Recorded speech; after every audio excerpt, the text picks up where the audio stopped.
Hello and welcome to this best of 3 series between Solmeer and Opalbearblack. We got a game 2 on our hands and currently it is 1-0 for Solmeer. So be sure to like and subscribe for more games and let's get into it. Oh, it is another matchup that we have previously seen and from Opal, who won it with a very goofy build versus I believe it was Ulrich in the previous league, I think. Or was it even in this league, actually, where he brought Kislev into Bretonia, which is a super unfavorable matchup, and he ended up winning with the Oath Brothers of Thor basically carrying him through the entire match. So let's see if the same build is going to be able to carry him again. So he goes for the Golden Knight Nariska. Technically, he told me after the game that this lady didn't really do much for him and that he could potentially swap her out. I don't know why he didn't do that this time, because she's super expensive. She's like 1600 or something when you're bringing her with her full kit, especially the magic negation thing. So she's kind of like, she also doesn't have armor piercing, which is kind of sucky. She does have magic damage, but doesn't have anything like that. So she isn't the best fighter. And she kind of, when you throw her in a fight, she kind of just loses. Even with like ITP and resistances and stuff, she just isn't that great. Old Brothers of Thor, these guys are amazing. They are just super good, but you have to keep them alive and you have to choose your fights with them, as is the case with all elite cavalry units, especially with the heavy stuff like this, heavy metal. Other than that, we see triple Zargard great weapons and the Lil Grom. Lil Grom great on this map just because it can kind of shoot down the lanes. So you can just position it, let's say here, and it can kind of cover 3 of the lanes. But it can be obstructed depending on where your opponent actually goes. For the side of Nurgle, we see some Marauders great weapons, some frogs, some toads, some frolickers bubonic, more Marauders, more frogs, and yeah, just pesties up the wazoo. Pesties are great. Pesties uptrade because of their armor piercing into the elite stuff, so they're gonna have an okay-ish time fighting into Zargard. And even though the Zargard are probably gonna massacre them, look at their huge HP pools, 120 models compared to 80, and these guys have much lower HP. So these guys will eventually uptrade, especially with the poison advent. And we see the Chaos Sorcerer Lord of is it Death? Death. And he did go, oh, that is so unfortunate for Opal. So he did go for actually Purple Sun, which is totally countering his build with what he has currently. Cloud of Flies, nothing too special. Crown of Everlasting Conquest, just to have the heal. As soon as he sees the army, he kind of just stays in the trees with the expensive stuff and is trying to dodge the little Grom with his shots. He's just presenting some shitty infantry like Marauders and the Frolickers Bubonic, which kind of isn't even worth shooting at. And yeah, oh, this is a nice catch from Opal, shooting into the Horsemen, but the Horsemen immediately dip out so that they don't give Opal a chance to actually shoot at them. And there's the Noxbringer over here to the side. Let's actually see if it is in the trees. It's not. But it's kind of dipping out and dipping in to try and shoot into stuff. It seems like it did get a shot off into the Zargard. Nothing too crazy. 800 damage isn't the worst, but really isn't the best either.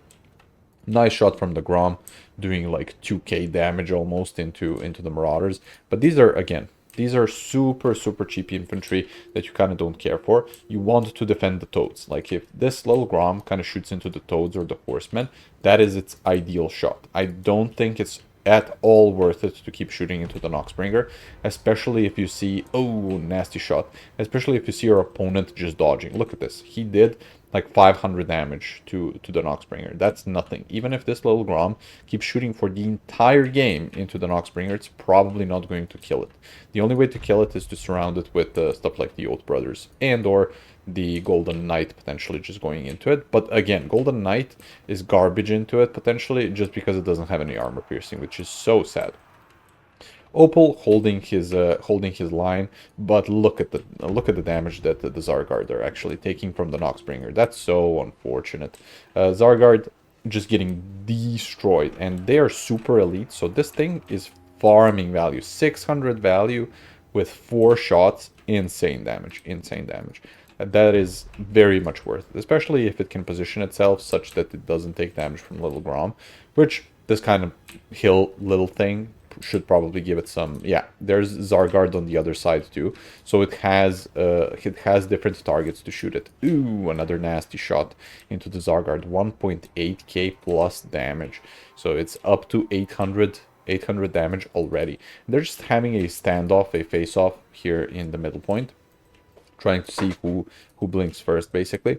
And honestly, again, needs to turn around with the Noxbringer and start shooting into the Horseman, because he brought 0 things that can actually shoot except the little Grom, and that is gonna bite him, especially with the Horseman now just standing there and kind of poking at him with nothing to shoot back at them is really, really problematic, and you kind of don't expect that as Kislev.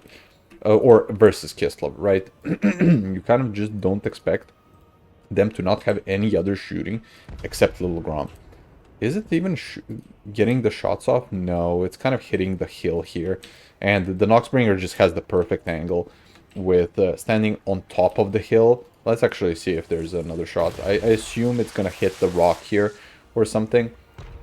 Ooh, and a swing and a miss. Yeah, it's just hitting the top of this rock here. And look at the Zargard, they're super tattered. So whenever Nurgle decides to pull the trigger, and it's even now double capping the potential of Opal here, potentially even going for a triple cap over here with just Marauders, right? And the Barons of the Bog, the Box Riders, just not worth it, man. Nice shot into the Barons, taking out 2 units immediately. That's what he should be doing. He should be killing the Horsemen, he should be killing the Toads over here, and he should be killing the Barons. He can't do anything about the Noxbringer, sadly, which is the counter to this entire build.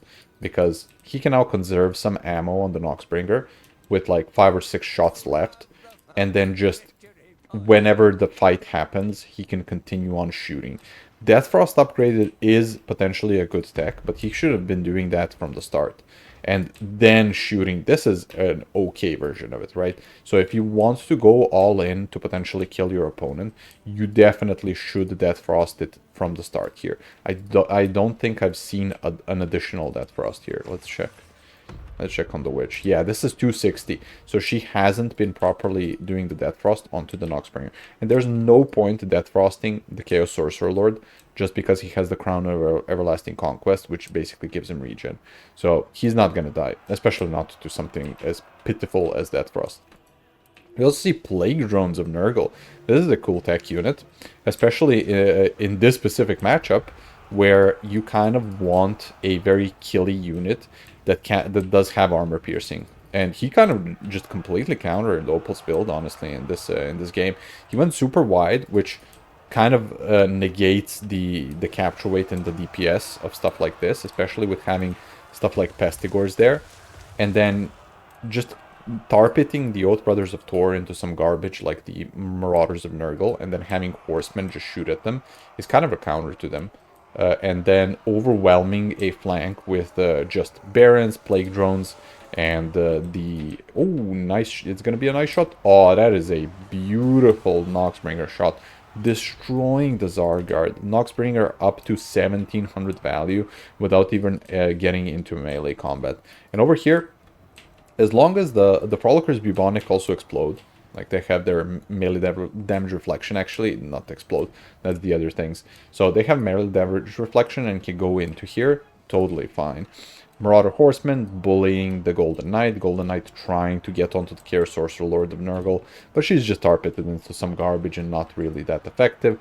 The combo of Oath Brothers plus Zargard together can potentially kill anything on the field. But the problem is that's 2 units, and you have like 15 more Nurgleite units on the entire battlefield. And as long as there's just a couple of horsemen to keep these guys in check, I don't think there's anything that can be done there. It seems that Opal did break the flank number 3 here, so he does retake the objective there. But he is under pressure from tickets at this point. And on the middle side, it kind of looks like he's losing. But the Oath Brothers of Thor are in their fight. Like, this is a good fight for them. They're not being screened out by anything like Marauder Horsemen. Kitty being summoned over here, trying to hunt the Sorcerer Lord, but that's just a no bueno. And again, the Knight just being a complete dud. If he didn't go for the Knight Potentially, oh no, the witch gets surrounded in the backfield from plague drones and she's gonna die. That's also a very unfortunate thing that happened to Opal. So he threw away Golden Knight trying to chase down something that honestly the Chaos Sorcerer Lord can probably just turn around and fight her anyway.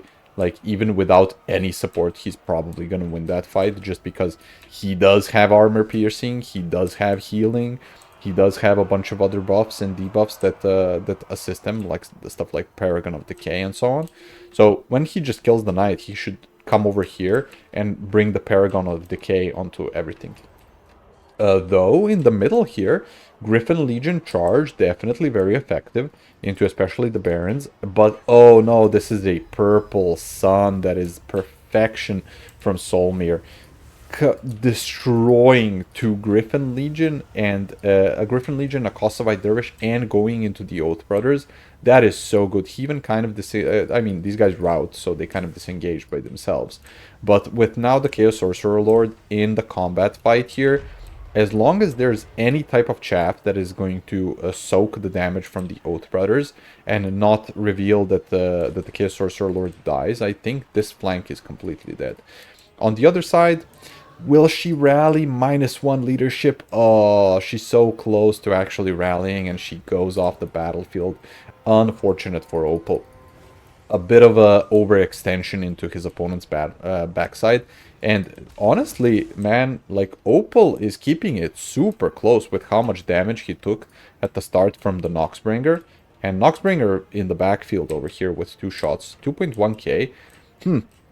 Quite interesting. So, potentially, if he just kept dodging, if Opal just kept dodging and didn't have the knight, which he definitely should not have had the knight, and just had another Zargard or something, or just another Griffin Legion in her stead, or any type of shooting, like simple Kossars or something, or even Ice Guard, honestly. Ice Guard swords, not terrible in this matchup. Why? Because they take care of Furies. So they can shoot, and if the Furies try to go into them, they can just continue fighting them because they have bonus versus infantry. So quite the unfortunate thing here for Opal. Kind of got a bit build countered, especially with the Lord. He couldn't snipe the Lord at all, and this guy, look at this, 2.8k on him, and then 2.1k on the Noxbringer. Really, really good supporting units. Nothing else really performed that good. So I think Opal does have something with this build. He just needs to cut, honestly, the Golden Knight. The Golden Knight is the weak link, especially in this build. Does he have all 4? Yeah, he has all 4 of the Zargard up. So, just going, what is the most killy unit? Maybe just going even the ROR Armored Kossar that has magic damage and stuff. Honestly, I think that is just a good addition instead of the Golden Knight, because those units are also very killy. And if you have a bunch of killy units, which he does, look at this. He has double kitties. Kitties actually performed awesome. The triple Griffin Legion to screen. So he just needs some light shooting, which means either light shooting. He can go full elite if he wants already. So he can just go for one of the Ice Guard to defend himself and to keep stuff like Horsemen screened. Or a couple of normal Kossars, but he needs to defend them with the Griffin Legion at all times from Furies and such. But yeah, I definitely love the build, especially since this is a very unfavorable matchup, and I think he's just onto something. Look at this, all Brothers of Thor having half of their models left in 1600 is really, really nice. Also, the little Grum is just uncounterable by Nurgle at this point. Very cool to see. Hope you guys enjoyed that one. Be sure to like and subscribe for more games, and I'll see you in the next one.